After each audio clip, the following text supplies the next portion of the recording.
चलिए मित्रों, शुरू करते हैं अपना आज का करंट अफेयर।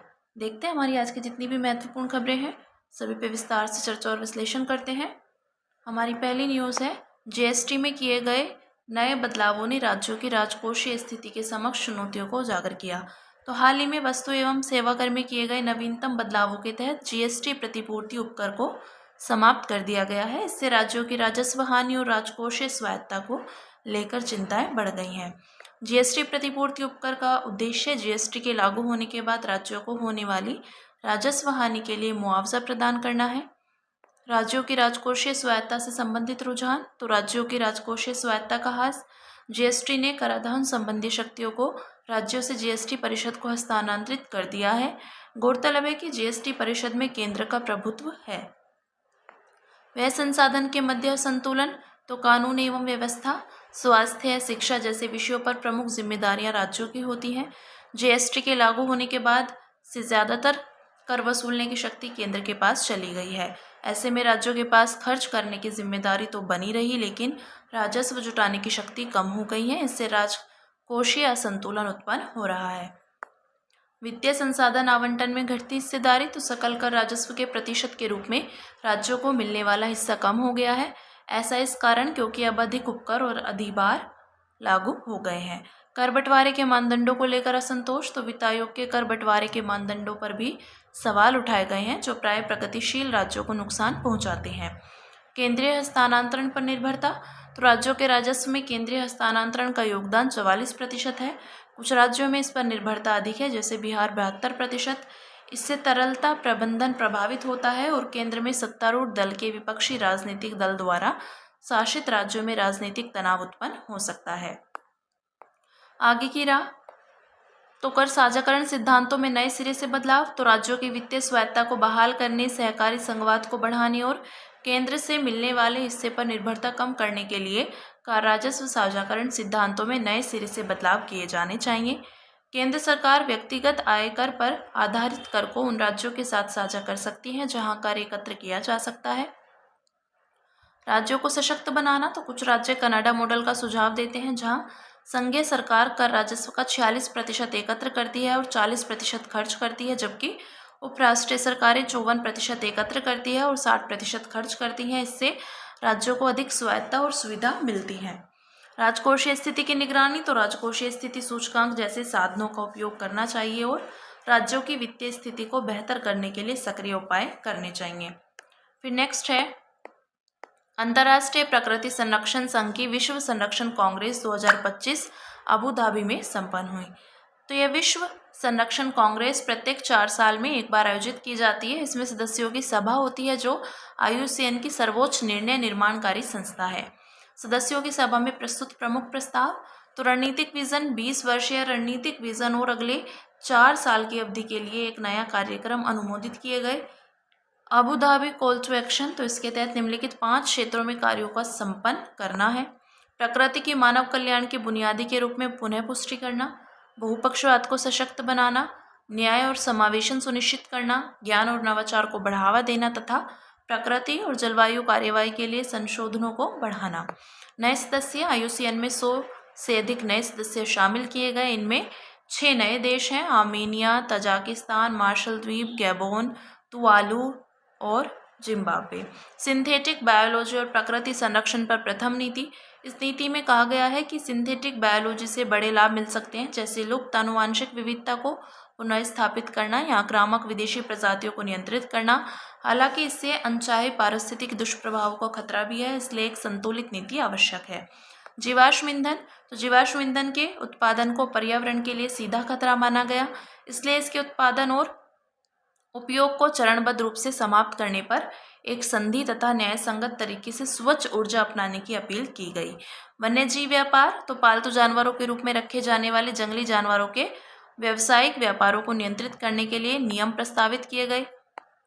पारिस्थितिकी संहार का अपराध। तो पर्यावरण को जानबूझकर क्षति पहुंचाने को अंतर्राष्ट्रीय अपराध के रूप में मान्यता दी गई, जो अंतर्राष्ट्रीय आपराधिक न्यायालय के अंतर्गत आएगा।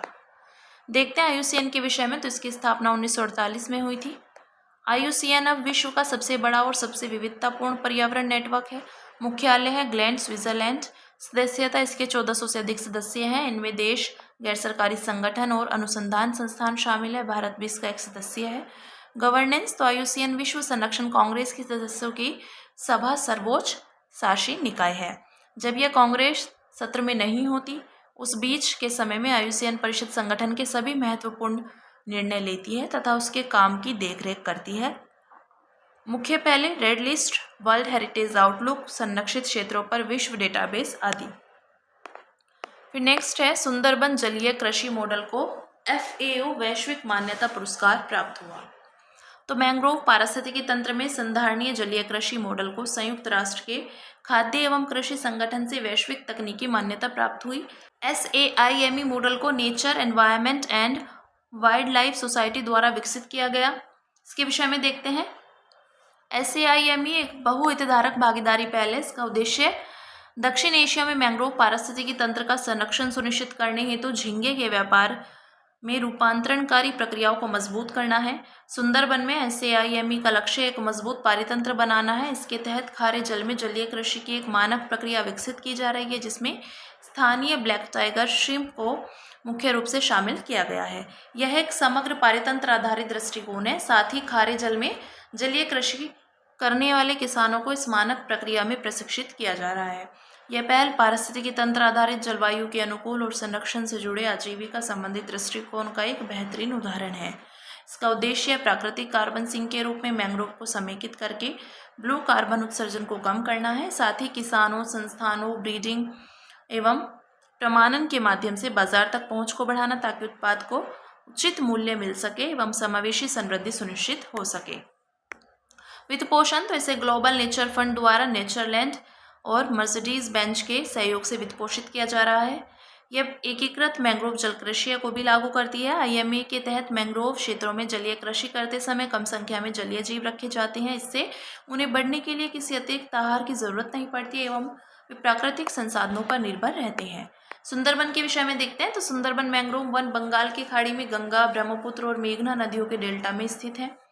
यह ज्वारीय जलमार्गों, पंखयुक्त भूमि और लवणीय दशाओं को सहने में सक्षम मैंग्रोव वनों में समृद्ध छोटे द्वीपों के एक जटिल नेटवर्क से घिरा हुआ है, जो पारिस्थितिकी प्रक्रियाओं की बेहतरीन मिसाल पेश करता है। यह विश्व भर में एकमात्र मैंग्रोव वन है जहां बाघों की काफ़ी आबादी पाई जाती है।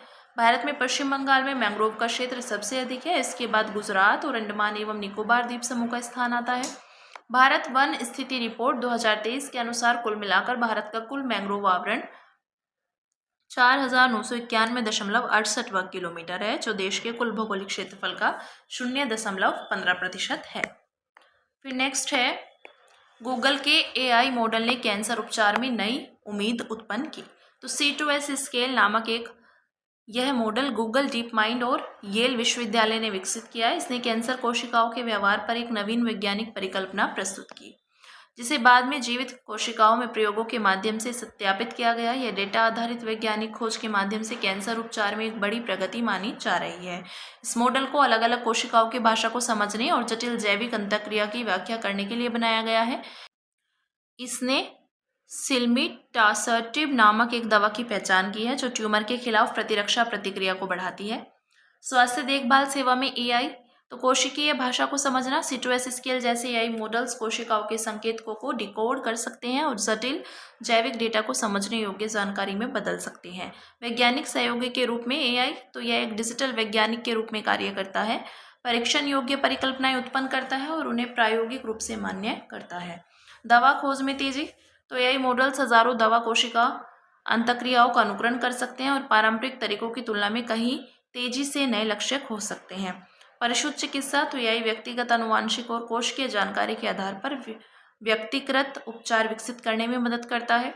रोगी से जुड़ाव और समर्थन, तो LLMS द्वारा संचालित चैटबॉट्स 24/7 स्वास्थ्य जानकारी प्रदान कर सकते हैं, रोगियों के सामान्य प्रश्नों का उत्तर दे सकते हैं, जीवन शैली, दवाओं या उपचार के बाद की देखभाल पर मार्गदर्शन प्रदान कर सकते हैं आदि। फिर बात करेंगे अन्य सुर्खियों की, जिसमें पहली न्यूज़ है कॉमनवेल्थ गेम्स यानी राष्ट्रमंडल खेल। अहमदाबाद शहर का नाम 2030 के कॉमनवेल्थ गेम्स के शताब्दी संस्करण के आयोजन की मेज़बानी के लिए प्रस्तावित किया गया है। पहला कॉमनवेल्थ गेम्स 1930 में कनाडा के हैमिल्टन में आयोजित हुआ था। पिछला कॉमनवेल्थ गेम्स 2022 बर्मिंघम अगला कॉमनवेल्थ गेम्स 2026 में होगा ग्लासगो में। मुख्यालय इसका लंदन, यूनाइटेड किंगडम। शासी निकाय तो कॉमनवेल्थ स्पोर्ट, सदस्य 72 देश और प्रादेशिक क्षेत्र। आयोजन ये हर 4 साल में एक बार आयोजित हो जाते हैं। संरचना यह कई खेलों वाला अंतर्राष्ट्रीय आयोजन है। इसमें राष्ट्रमंडल देशों के एथलीट भाग लेते हैं। नेक्स्ट है वैश्विक भूस्थानिक सूचना प्रबंधन पर संयुक्त राष्ट्र की विशेषज्ञ समिति। तो भारत को एशिया और प्रशांत क्षेत्र के लिए वैश्विक भूस्थानिक सूचना प्रबंधन की संयुक्त राष्ट्र क्षेत्रीय समिति का से अध्यक्ष चुना गया है। यह UNGGIM के तहत 5 क्षेत्रीय समितियों में से एक है। स्थापना इसकी तो यह संयुक्त राष्ट्र का एक अंतर सरकारी संगठन है। इसे आर्थिक और सामाजिक परिषद के तहत 2011 में वैश्विक भूस्थानिक डेटा प्रबंधन को समन्वित करने के लिए स्थापित किया गया था। कार्य यह एक शीर्ष अंतर सरकारी तंत्र है जो भूस्थानिक सूचना नीति के संबंध में निर्णय लेने के लिए कार्य करता है, जिसका उद्देश्य वैश्विक चुनौतियों को भूस्थानिक डेटा और तकनीकों के बेहतर उपयोग के माध्यम से हल करना है। फिर नेक्स्ट है आधार के साथ नवाचार और प्रौद्योगिकी संबंध योजना। तो unique identification authority of India ने आधार के साथ नवाचार और प्रौद्योगिकी संबंध योजना लॉन्च की। SITA से आशय है scheme for innovation and technology association with Aadhaar. उद्देश्य भारत की डिजिटल पहचान इकोसिस्टम को मजबूत करना और सुरक्षा संबंधी नए खतरों जैसे डीप फेक्स, स्पूफिंग और प्रेजेंटेशन अटैक से निपटना।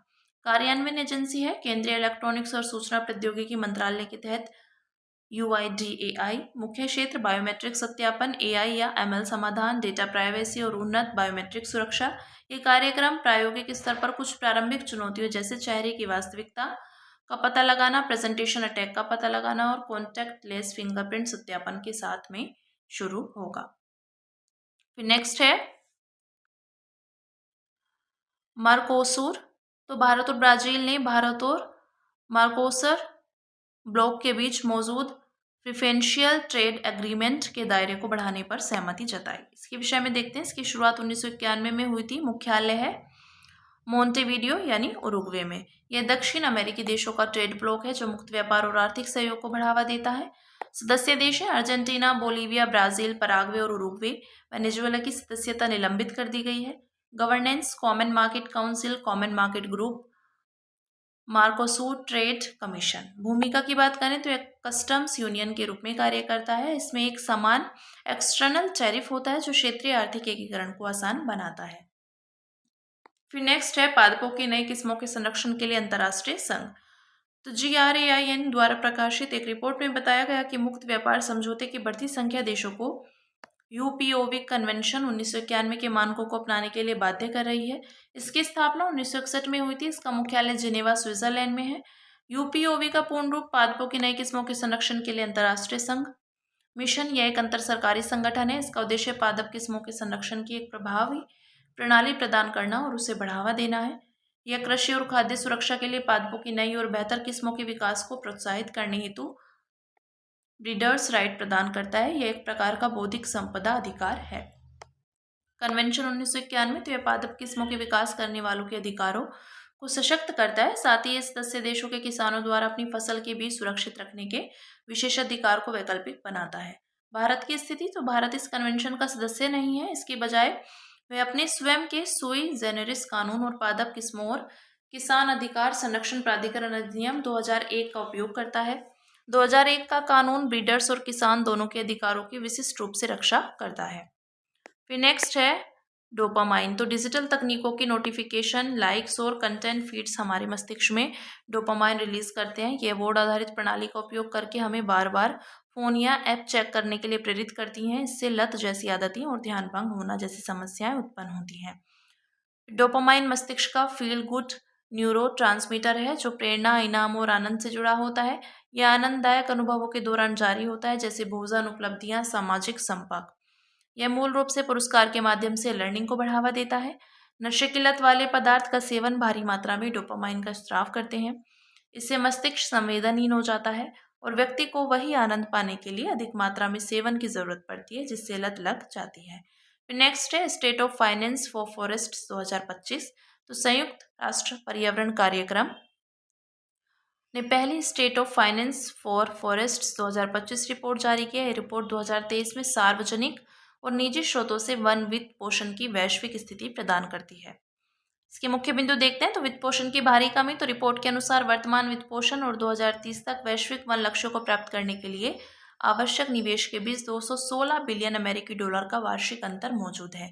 निवेश को बढ़ाने की आवश्यकता। तो वनों में वार्षिक निवेश को 2023 के 84 बिलियन अमेरिकी डॉलर से 2030 तक 3 गुना बढ़ाकर 300 बिलियन डॉलर और 2050 तक 6 गुना बढ़ाना होगा। 2023 में वन वित्त पोषण का प्राथमिक स्रोत सरकारें थीं, जिनका कुल वित्त पोषण में 91% योगदान था। वैश्विक जलवायु और जैव विविधता लक्ष्यों को पूरा करने के लिए प्रकृति आधारित समाधानों को 2030 तक 1 बिलियन हेक्टेयर और 2050 तक 1.8 बिलियन हेक्टेयर तक विस्तारित करने की आवश्यकता है। फिर नेक्स्ट है राज्य खनन तत्परता सूचकांक। तो केंद्रीय खान मंत्रालय ने राज्य खनन तत्परता सूचकांक जारी किया। उद्देश्य है इसका देश के खनन क्षेत्र के विकास में राज्यों के सापेक्ष योगदान को मापना, खनन क्षेत्र में सुधारों को प्रोत्साहित करना और राज्यों के प्रदर्शन का मूल्यांकन करना। आधार। तो यह सूचकांक कोयला को छोड़कर अन्य खनिजों से संबंधित नीलामी में प्रदर्शन, खनन के शीघ्र परिचालन, खोज पर जोर और सतत खनन पद्धतियों के आधार पर राज्यों का मूल्यांकन करता है। वर्गीकरण। तो राज्यों को उनके खनिज भंडार के आधार पर 3 श्रेणियों में वर्गीकृत किया गया है। 3 श्रेणियों में शीर्ष प्रदर्शन करने वाले राज्य हैं मध्य प्रदेश, राजस्थान और गुजरात। फिर बी स्थान पर हैं गोवा, उत्तर प्रदेश और असम। फिर सी पर आते हैं पंजाब, उत्तराखंड और त्रिपुरा।